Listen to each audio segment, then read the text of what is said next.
All right, hello and welcome to this episode of the REBT Advocates with Dr. Michael R. Adelstein of 3minutetherapy.com. You can find his book, 3-Minute Therapy, Change Your Thinking, Change Your Life at therebt.life. And you can find his website, 3minutetherapy.com. And I am Tommy Bateman, LPC, licensed professional counselor in the Richmond, Virginia area. Today we have a special guest. He graciously came on audio and video this time, which I'm very impressed with. Michael, why don't you introduce him and why he's on here? Yeah. Our special guest, which we're fortunate to have, is Majid.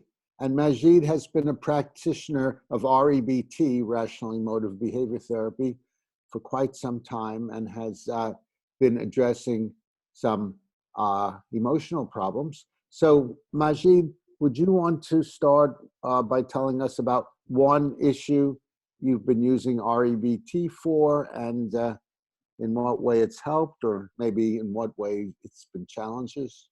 You've had challenges? Well, thanks for having me, everybody. Very fortunate, actually, to have found you the first day. I was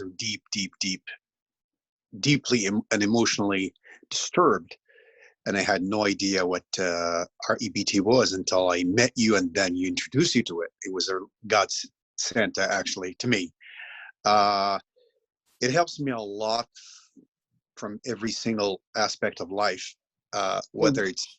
Shall we start with one aspect, Majid, and then we'll go to some others?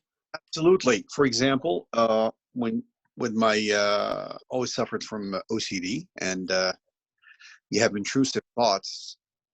And what I liked about REBT is you take the problem instead of obsessing about it, and you dispute it, which is an incredible way of finding what's the evidence to what are you suffering from.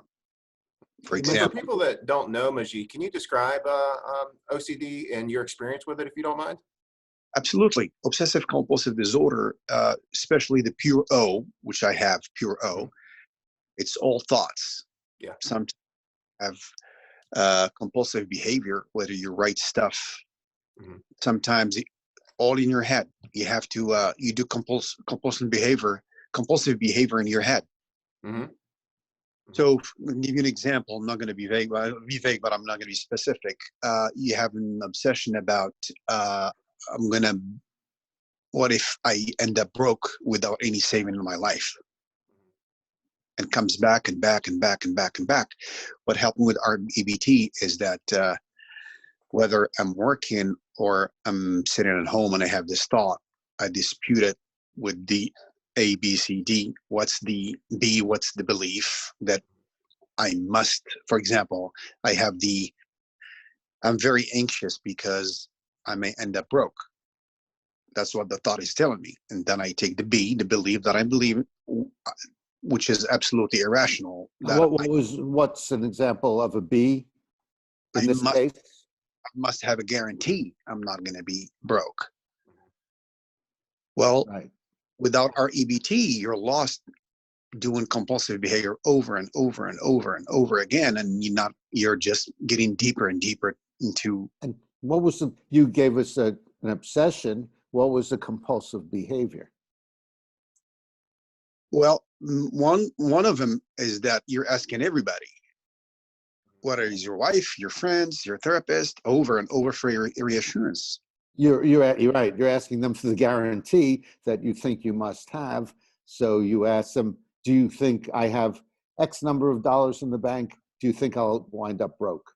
And you ask all these different people that question over and over again. Over and over and over again. Even if they answer you a billion times, you're still going to ask. So REBT helped me to go to my B, the irrational belief that I must have a guarantee, and that I go from there. But what's the evidence I must have a guarantee? Yeah, and just on a side note, folks, wind up broke. OCD doesn't mean, a common thing is people say, oh, they're clean freaks, right? Well, no, obsessive compulsive doesn't necessarily mean, they care about cleanliness. The obsession could be something particular, not necessarily anything to do with cleanliness, right? Oh.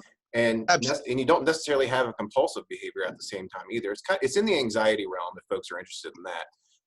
So I just wanted to clear that up, that there is a common trope that it's called clean freaks. It's not at all. It comes in many different varieties. just wanted to poke that in there. Michael, you said something. Yeah, yeah. So I had another client whose obsession was that he'd pick up a knife at the dinner table and start stabbing everyone at the table, and then stab the dog, and there'd be blood all over. And this was his obsession. So this just illustrates what you said, Tommy. It's not necessarily about cleanliness or germ phobia or anything like that. People are endlessly creative in what they obsess about. So it could be, I must have a guarantee. I'm not gonna die broke. I'm gonna die broke. I'm gonna die broke. I must have a guarantee. I'm not, as in Majid's example. Mm-hmm. So then you were saying, Majid, you disputed the thought, I must have a guarantee. I'm not gonna die broke. And where did that take you?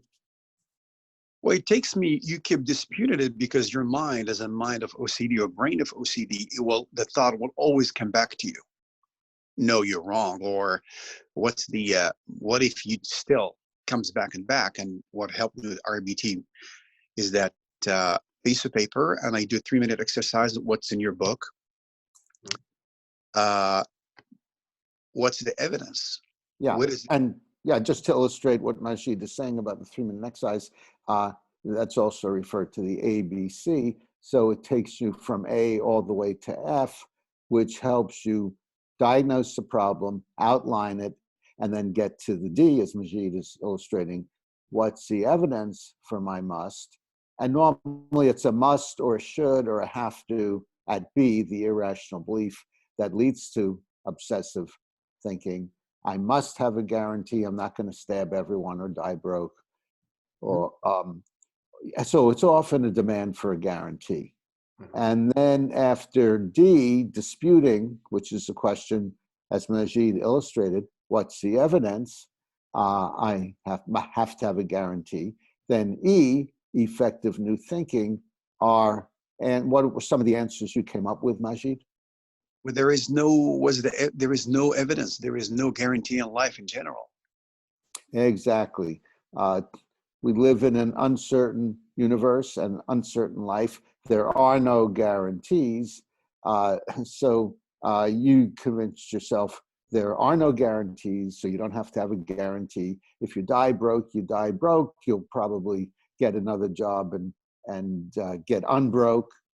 And even if you don't, and you do die broke, it's just disadvantageous, or very, very disadvantageous if you're homeless, but not the end of the universe. The universe will go on even if you die broke. And there's no law or 11th commandment saying you must or must not do anything, or you must have guarantees. So once you persuade yourself that there are no musts and there are no guarantees, then normally the obsession will diminish. And is that what you experienced with some of your obsessions, Majid? With almost all of them, absolutely. Yeah, absolutely. And just for some reality testing, I mean, you still experience these thoughts, right? That they still come back, or maybe they don't. But typically, in my experience, folks with anxiety, they still have those thoughts that lead to anxiety eventually, but they use the RAPT skills to just bash them back right away. Is that your experience? Absolutely. Good point, Tommy. With the OCD or pure O, some obsession will never go, maybe in the future. There's no guarantee, but you learn with REBT, the blessing of REBT, you learn how to block it or how to block it or shut it off. Mm-hmm. For example, if I'm extremely busy at work and the obsession comes to my brain, as Dr. Adelstein told me 8 years ago when I met him, and when I kept asking him too many questions, he says, so what? And that so what saved my life. Yeah. And that reminds me of another thing, Majid. There are additional ways to work against these obsessions. And one is to ask yourself, so what? As I think you've done with some of these. So what if I die broke? Or so what if I stab everyone at the table? I'll wind up in jail. And that will be very, very unpleasant. But that's life. Life consists of a very unpleasantness. And then I'll see I won't have any knives in jail, so that won't be a problem anymore. And I'll see what I'll get some books, 3-minute therapy and books by Albert Ellis, and read, get myself rational. So everything has its advantages, although they may be very, very small. Dying painfully of cancer normally doesn't have many advantages, but even that, everything in life has its advantages and disadvantages. And if you die painfully of cancer, at least one day you'll be out of your pain. So that is even an advantage there. Majid, I want to, because one of my favorite topics is polemics against other therapies. So we didn't ask the question ahead of time, so I don't know the answer. So that's a little danger. But did you try anything else before you did REBT? God, I grew up overseas in a third world country, and every therapist I went to was a BS Freudian. Yeah. Oh, your childhood. It has.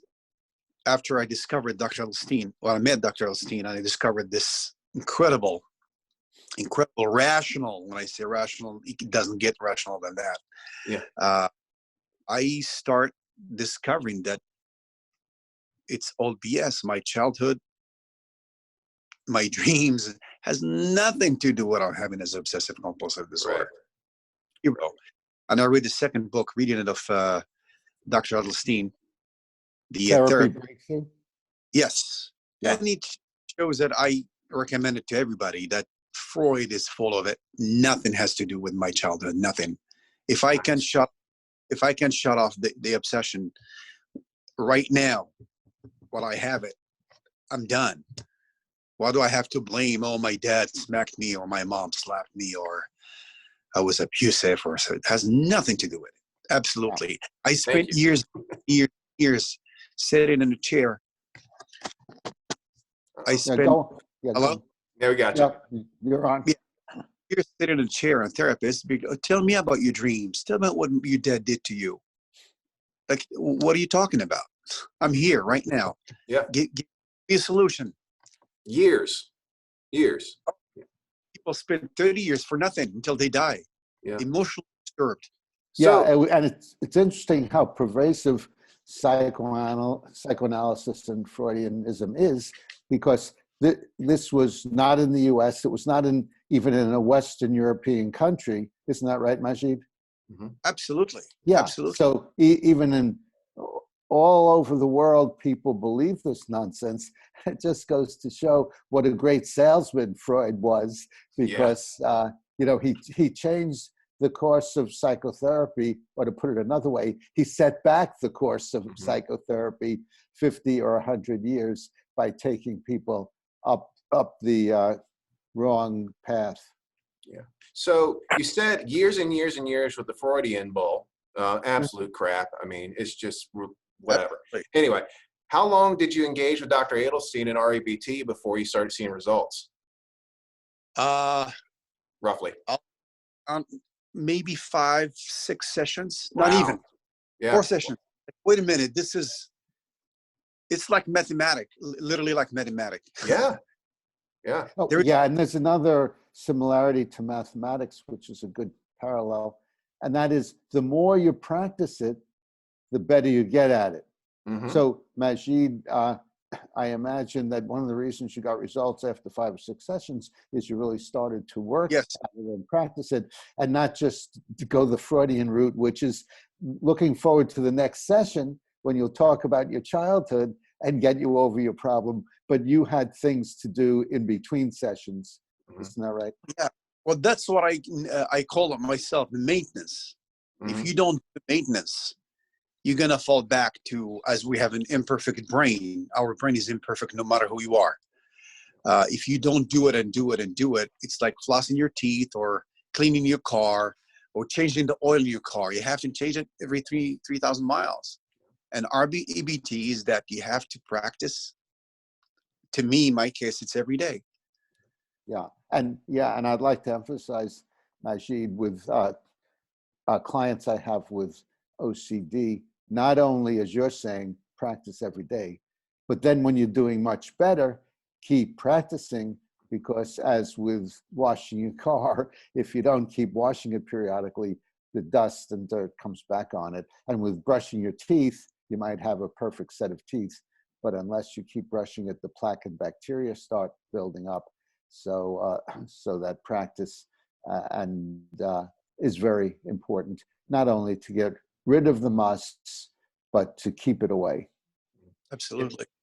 And folks, when this kind of reminds me of my work in substance use too. And Majid said I have to work on this every single day, or else the thoughts will come back, or perhaps it will get stronger again.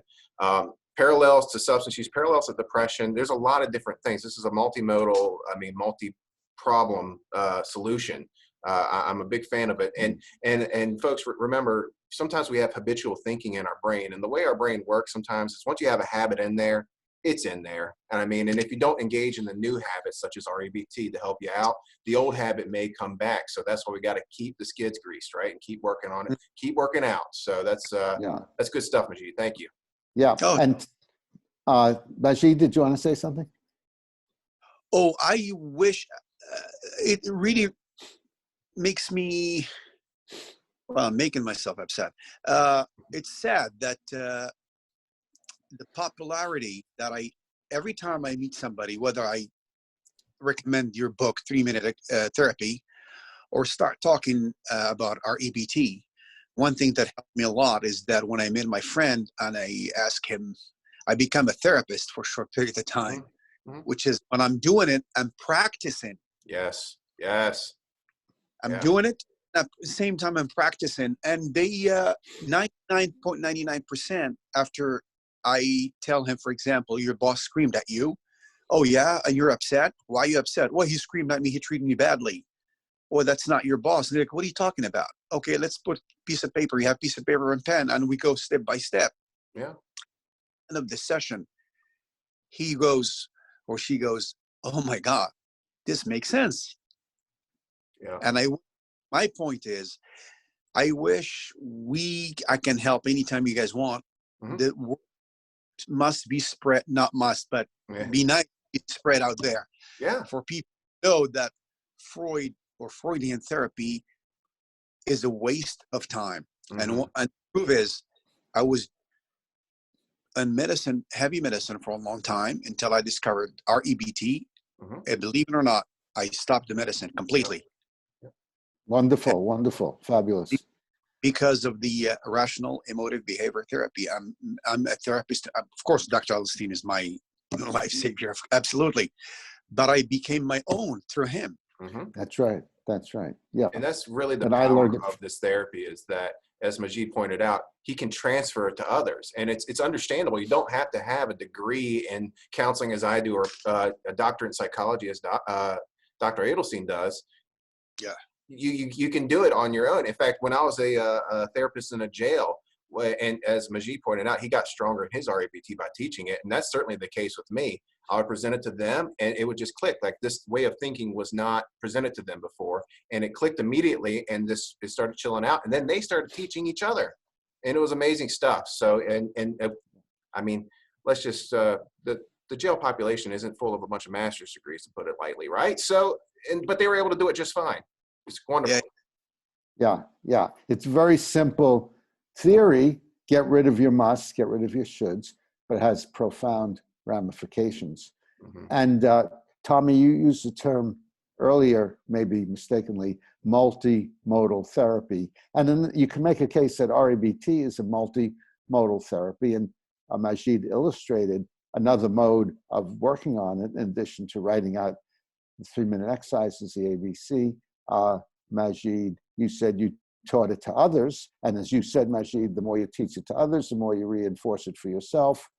And then my client with the knife obsession started, he would have, whenever he saw a knife, he would immediately put it in the drawer, because he was afraid that he might pick it up and it would bring his obsession back.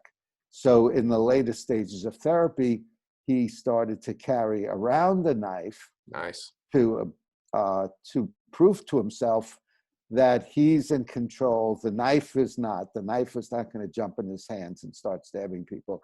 He's in control, and he's in control of his obsessions too, and he doesn't have to start obsessing just because he has a knife at hand. So there are these other modes to work on this. in addition to just writing out the 3-minute exercises. Correct. Correct. Well, guys, this has been an absolutely wonderful episode. Majid, Michael, is there anything else you wanted to say? Yeah, Majid, did you have any last words? Thank you for, thank God for meeting you. Yeah. 8 years ago. It's been 8 years, Dr. Adelstein, 2008. Oh, really? Oh, really? Great, great. Yeah. Well, one day we'll have an anniversary celebration. It is. Yeah, very good, very good. Keep working on it, Majid, and thank you so much for coming on and enlightening our viewers. My pleasure. Yeah, and if you see that Majid survived and you'd like to tell us about some gains you made through REBT, you would like to come on and discuss a problem, or if you're a therapist and you'd like some supervision on our REBT advocates, let us know. And we'll be happy to have you on, because having guests is one of the best parts of our episodes. And comment below with questions and comments, and give us a like, suggest subjects, support us on Patreon, and subscribe to the REBT Advocates to have a rational part of your life.